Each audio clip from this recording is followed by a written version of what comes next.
Hello there. Thank you for tuning in to Town Meeting TV's ongoing coverage of local elections. My name is Bobby Lucier, and tonight we are talking with the folks from Williston to share a little bit about their reworked town budget. The town budget in Williston did not pass on town meeting day, so we're taking another crack at it here. I am glad to be joined by Select Board Chair Ted Kenny, as well as Town Manager Eric Wells. Thank you both so much for coming in and sharing about this budget. So maybe I'll pass it over to you, Ted, to just tell us a little bit about this upcoming election in a few weeks. Okay, great. Well, first of all, thank you, Bobby, for hosting us. Really appreciate it. It's an important part of our outreach. If I could review the dates for the special town meeting is going to be, first of all, a public information hearing that's going to be Monday, May 20th at 7 p.m. at the Williston Central School auditorium. Again, that's Monday, May 20th at 7 p.m. There's an information hearing. The actual voting by Australian ballot will be on Tuesday, May 21 from 7 a.m. to 7 p.m. at the Armory across from Williston Central School. So again, that's Tuesday, May 21st, 7 a.m. to 7 p.m. Absentee and early voting is now already available. So please take advantage of that if you're not going to be available on May 21st. And the only question on the ballot is a revote. It's an article to consider at this special town meeting whether the budget passes or not. So that cues up how the voting is going to go. If I could go on from there to how we approached the process. Sure, yeah. So tell us a little bit about, the budget was on the ballot on town meeting day and did not pass. It was a pretty close margin, but did not pass on town meeting day. So that meant that you and your colleagues on the select board, as well as the municipal staff, had to rework the budget. And so tell us a little bit about how that went. Yep. So just a 50,000 foot view of it. The concepts that the select board wanted to have, and it was universal across the select board, is to get as much public feedback as we could. And so to engage in that, we had a number of work sessions open to the public and warned in March and April. And heard from a number of people and read a bunch of things on Front Porch Forum and talked to neighbors, et cetera. The balanced approach that we wanted to take to make sure that we approach this in a reasonable way was threefold. One, to decrease the property tax increase that we were going to have, to lower that. Secondly is to decrease the spending that we were going to have. And third is to utilize additional reserve funds that the town has, kind of our rainy day fund. So with those things, three things combined, with a lot of work from the town staff, we came up with a budget that is going to be presented, and just so people know, it passed unanimously in the select board. It was 5-0.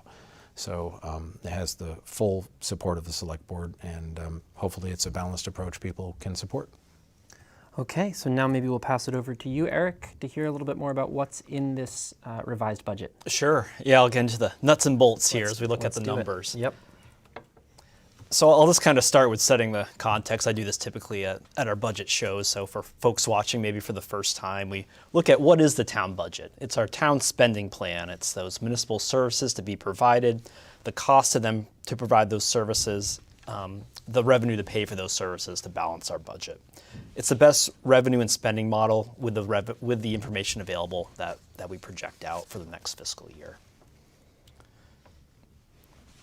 So the cost for these services in the revised budget is just over $15 million now. That's an increase of just over $1.06 million from the FY24 budget that we're wrapping up right now. And this provides a number of services to the community: police, fire, EMS, public works, recreation, library, and everything in between. This is about a 7.6% expense increase from the current budget.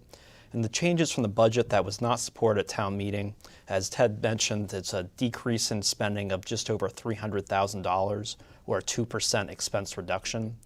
The estimated tax rate increase has been cut in half to 2 cents per $100 of assessed value, down from 4 cents of $100 of assessed value that was considered on town meeting day in March. So there's a long list of reductions to get to that 310,000. One new item in the budget that wasn't supported was a human resources director. We've eliminated that from this new proposal. We've taken funds from our capital savings accounts. We typically put money into each of these each year. They're called sinking funds to replace these capital assets as they're due for replacement.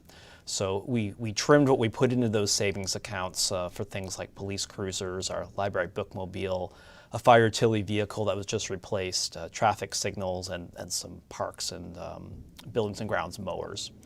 We reduced our staff training on a few lines and also some equipment. We reduced our part-time and on-call staff wages in a couple areas. There was a proposal to expand the library hours by increasing substitute funds in the budget. We've eliminated that. Some path paving and sidewalk replacement in the public works budget, we trimmed that back. Some building maintenance items and some technology items throughout. Add all those together, you get to the $310,000 reduction in this new budget to be considered by the voters. So I think on a lot of people's mind is the impact on property taxes. That was certainly a lot of feedback that was heard at the select board level and at the staff level. So this revised budget looks at that 2-cent increase per $100 of value. So I like to say, what does that really mean? You know, our tax rate right now is 0.3362 cents. This is estimated to increase it to 0.3562. And this is just the municipal portion. The education taxes are completely separate. So for a median home in Williston has a $300,000 assessment. That means about a $60 increase for the tax year, about $5 per month. It's about $20 per $100,000 of assessment. So looking at this example, if your taxes were $1,009 for the year for this median home, they would go up to about $1,069 for the year, increase of about $5 per month.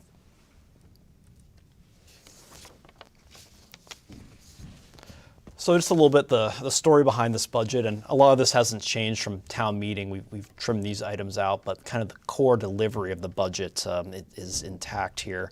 It focuses on our primary objectives of sustaining our municipal services amid these cost pressures right now. Providing services to the communities made possible by our great town staff. The town employs over 100 employees, full-time and part-time. But working to attract and retain staff in the current environment is a challenge. We see that across sectors right now. In Vermont, there's a 2% unemployment rate and about 1.7% here in Chittenden County. And towns and cities are competing for the same limited pool of staff along with the private sector. We've had challenges hiring police officers, especially. It can take 18 months from hiring someone to getting them trained, to getting them on the road by themselves. We had 4 officers leave to join other departments last spring, and we still have 3 of those positions that are open. We see similar challenges in the fire department. Staff demands for these positions for fire EMS is high demand across the state. And this budget contains cost of living and merit increases for staff. We have 2 collective bargaining agreements with unionized staff for police and fire personnel. We did an MOU with the police department last spring to adjust those wages to make them comparable with other departments in the area. And just in general, it's very expensive to provide 24-hour police coverage and career fire EMS staffing. It's a pressure many communities in Vermont are feeling right now, and it's a critical core public service that Williston provides. Really 2/3 of the overall expense budget increase is tied to public safety costs in town. Another component is our health insurance. The town changed its plan from Blue Cross Blue Shield Gold to Silver this calendar year. This created a $120,000 increase, which is a lot better than the $250,000 increase that would have occurred if we kept with the Gold plan. The town pays about $1.5 million in employee health insurance costs annually. And we budget health insurance on a per benefits eligible employee. So for FY25 in this budget, that's about $20,000 per employee, about $1,500 more than FY24 due to these pressures. We see inflation cooling, but it's still affecting our professional and contracted services, materials, and supplies. We see those up about $150,000. Our contracted services up about $55,000, includes things like Green Mountain Transit, our dispatch contract for fire, our information technology, and legal service costs.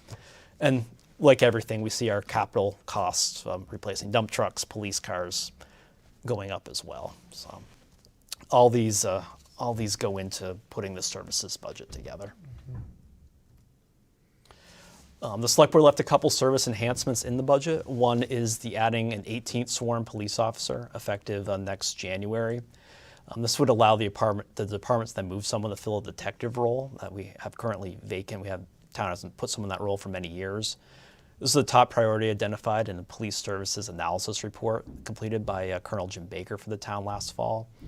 And the other important piece here is adding body cameras for all uniformed police officers. It's a vital tool for officer safety and accountability, and we're currently the only department in the county that doesn't have these available. Wow.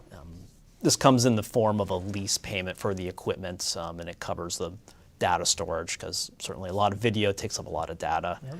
And We're well aware of that at Town Meeting. I'm sure, yeah. So that all goes together, and the Select Board felt these were new items, but important items to include in this budget still. So there's a couple graphics here. Look at our expenses by object, and really our wages and benefits for town staff make up 2/3 of the budget, about $10 million, 65%. It rounds out other areas: administrative services, capital projects, debt service, insurance, and looking by objects a good snapshot of kind of where this is going in different parts to deliver municipal services here. Another way to look at it is by department, and when you look at 65% of the budget covers police, fire, EMS, and public works, some of these core services that municipalities provide. And I think from here I'll just jump into a little bit of our revenue. So how do we want to balance this budget? Towns always have a balanced budget. We see, I think, at some levels, the federal level especially, they have been continuing resolutions for unbalanced budgets for years. But at the state and town level, always need a balanced budget. So we need to make sure the revenue matches the expenses here. So the revenue is made up of a number of factors: property taxes, user fees, grants, some host town fees, local option tax, and some reserve and ARPA funds. So overall, property taxes make up about half of that revenue. Our local option sales tax, around a quarter, just over. Everything else rounds it out, the last 20 to 25% generally. And things like ambulance fees, permit fees, all fall into those various buckets right there. Something new we're kind of pulling out a little bit more recently to get an idea of our grand list. And our grand list is the measure of all property value in town. It's the basis for determining our tax rate each year. We are anticipating a flat grand list for this coming fiscal year, and this is due to a couple factors. Vermont Gas has a depreciation factor not previously applied to some of its infrastructure. We're likely seeing a decrease there. And it's possible we can see some commercial properties appeal their assessments due to the current market conditions. New growth's occurring, but given these other factors, in the opinion of our assessor, we're likely going to see them cancel each other out. So you get this concept of a flat grand list. If our grand list was growing a bit, essentially this effect of a flat grand list is about 1/4 cent on the tax rate if we weren't seeing a 1 to 2% growth factor. So overall, our grand list is about $2.15 billion. That's the value of everything in Williston. You think of every utility line, every building, every piece of property. That's about $2.15 billion. And this is classified by different sectors, different land uses. So our residential is about 57% of that grand list. And applying our projected tax rate, that brings in about $4.3 million in tax revenue for this next fiscal year. Commercial is about 30%, about $2.25 million. And then these other property types like industrial, utilities, the other 13% are about $1.4 million. So looks like I had some fun graphics, but they're not agreeing with me, but that's okay, everyone can use their imagination.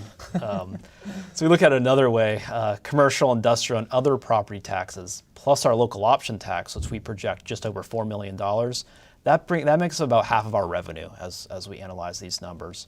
Our residential property taxes, just under 1/3, about $4.3 million. And all our other revenue types, about $3.2 million, or about 1/5 of the revenue there.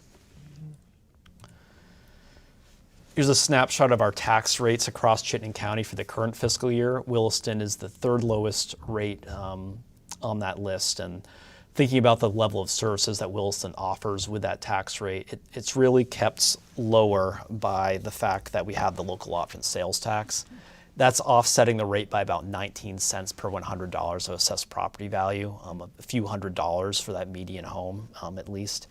And that's making it possible for Williston to remain lower in the property tax rate and still deliver these services, especially a 24/7 police, fire, EMS with all career staff in the community. Then just a note on our unassigned fund balance, as Ted mentioned, our rainy day fund. Select board policy calls for this to be between 10 and 20% of the operating budget.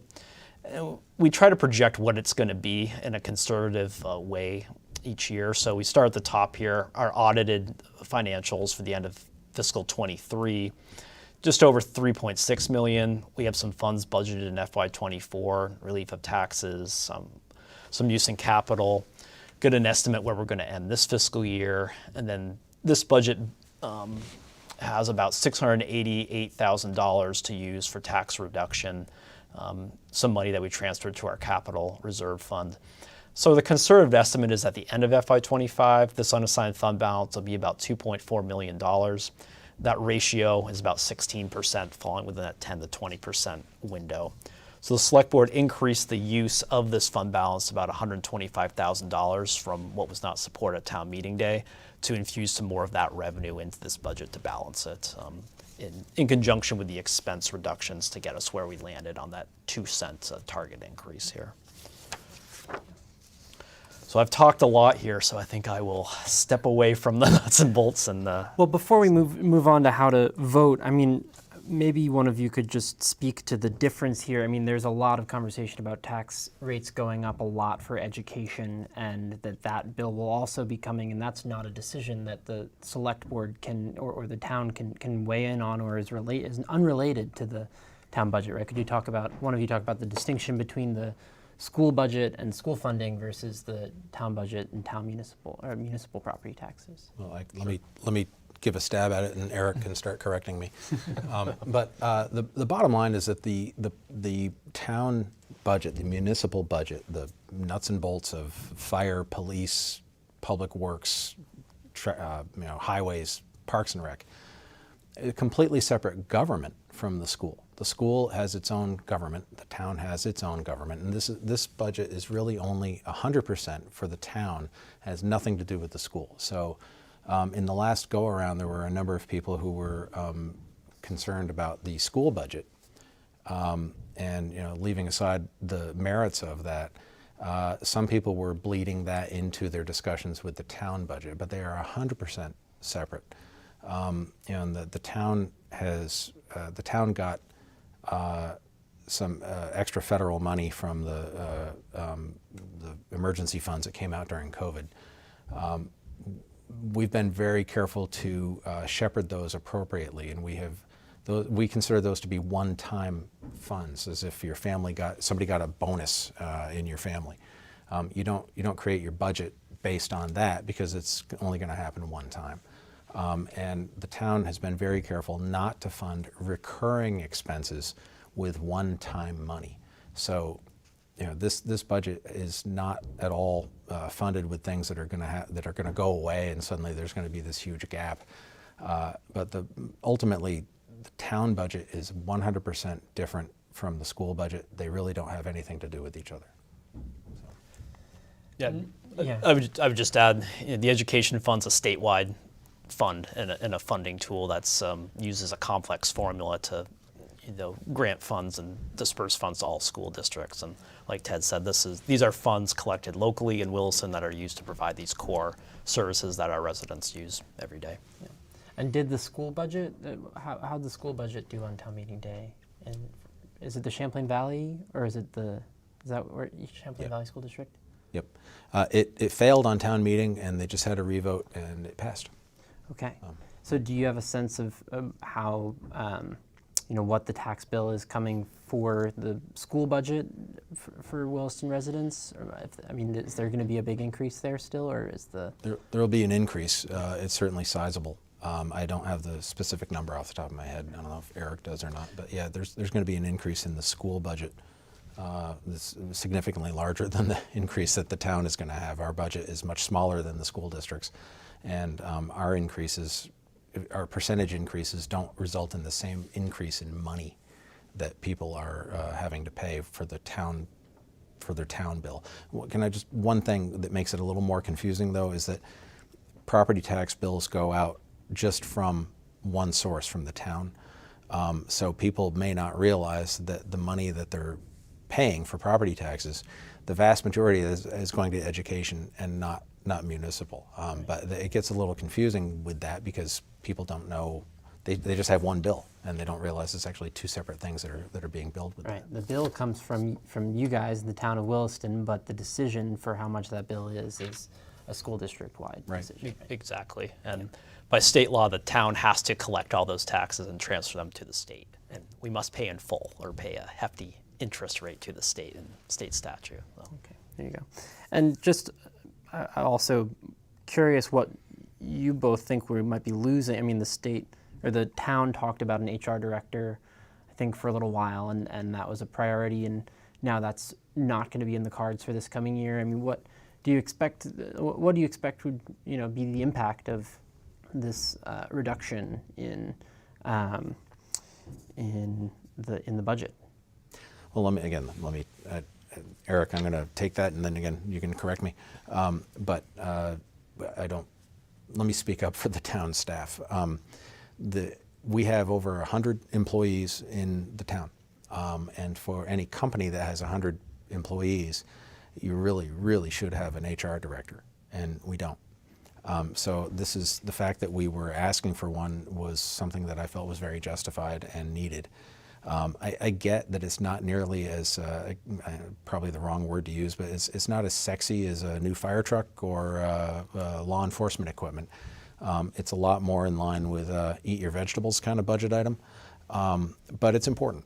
The nuts and bolts of government are critically important. So what's going to happen is what's been happening, in that there are, I think, 4 or 5 town employees that basically divvy up what the HR director would do.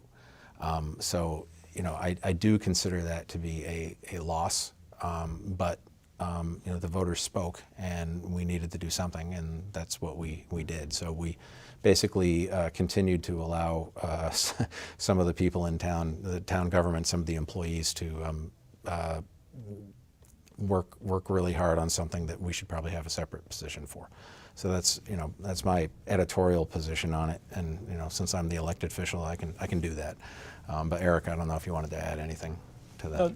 Yeah, just to the size of the organization, we brought in a consultant to look under the hood of how we're working with our HR operations, and we're doing a fine job. But their overall recommendation last fall was the town really needs to look for a sole position of an HR director. And my approach when trying to add new staff, especially senior level staff, is to really get an objective look on it from the outside. Say, this is what I'm seeing, this is what I'm thinking we need, but let's get a third party just analysis a little bit here if we're going to ask the community to invest in a new senior level department head position. We're able to share those tasks among staff members, but as Ted said, when professionalizing an organization of this size with the complexities that human resources are today, having a dedicated person in that role would help us operationally, and we have those staff members who carry that load have many other responsibilities as well. So you're pulling a lot of different directions many times in local government, but really looking to find someone to put in that role in the futures. Anticipate we'll have that discussion again in the other budgets to come in the coming years now. Gotcha. Okay, so Ted, do you want to tell us, remind us how Williston residents can vote in this election? Yep. And getting into that, I will say this, to reiterate, this budget decreases the tax increase by 50%. So the tax increase is half of what was rejected originally. That's from a lot of different reasons, a lot of different sources in the balanced approach that we took, but not the least of which is $300,000 in budget cuts. And that is a budget that actually preserves public safety and augments it in some ways, important ways, but also is still results in the 3rd lowest municipal property tax rate in Chittenden County. So just wanted to put that plug in. all of that hopefully will make people, one way or the other, they should vote, and if I can get into the nuts and bolts of that. If you need to request an early or absentee ballot, you can contact the town clerk, and you can get one through that. The ballots are available now, so feel free to reach out and get one if you need one. This is going to be, we're gonna kind of do it old school. These are going to be paper ballots, and we're going to hand count them. It's more efficient to be readily available, and it's also going to save money in this special election. If you do get a early ballot or an absentee ballot, there are a couple of different options for making it count. It doesn't count unless it gets delivered. One great way is the postal system. I would say give it time to get there because it has to get there by May 21st. The town also has a secured drop box behind Town Hall. It's a drive up, so you can just drive up, put your ballot in there, and continue on with your day. And then obviously the live voting is going to be at the National Guard Armory between 7 a.m. and 7 p.m. on May 21st. So the in-person voting option is for May 21st. And actually, I believe you can actually tell me if I'm wrong on this, Eric, but you can stop by the town offices and vote. Yeah, we have the ballots all set. Some people have actually voted already this week. Brought in a sample here for viewers at home. This is what the ballot looks like. So it says sample on it, so you have to get your ballot officially from the town clerk. But if you want to come in, you're ready to make your decision on this budget, you can stop by anytime. Great. Okay. And as further outreach, actually, the town manager, Eric, here is going to be doing a number of budget chats and at a number of locations and times. I don't know if there's a slide for that. So these are the remaining times that you can go and meet one-on-one, or if there are a group of people, meet with Eric and ask him questions, and he will give you answers. You can also chat with the select board at Green Up Day. There's a town on the town green. There's kind of a town fair. It's probably a grandiose term for it, but on Green Up Day, we're going to have the select board will be under the tent at the town fair from 9 a.m. till 1 p.m. I don't believe the entire select board will be there for the entire time, but I'll be there for a number of hours, and other people are going to be there as well. And so there are a number of opportunities to please take advantage of them if you have a question about the budget. So I guess at this point I'd turn it over to Eric to learn more. Yeah, and just a couple last notes here. We've got everything on the town website, town.williston.vt.us/town meeting. This budget, line by line, with a comprehensive executive summary, is available there. Encourage folks to go through it, ask any questions. We have the public information hearing come up, these budget chats, and questions are always welcome and encouraged. Give me a call, send me an email, stop by Town Hall. Want to make sure your questions are answered so you're a well-informed voter and you're ready to vote on this budget. Awesome. Okay. Eric Wells, Town Manager, and Select Board Chair Ted Kenny, thank you both so much for joining us and sharing about this revised budget. And thank you for tuning in to Town Meeting TV's local election coverage. You can find this program and many more on our YouTube channel, on our website, cctv.org, and on our cable channels. Don't forget to vote on May 21st, on or before May 21st, for the revised Williston budget. Thanks so much.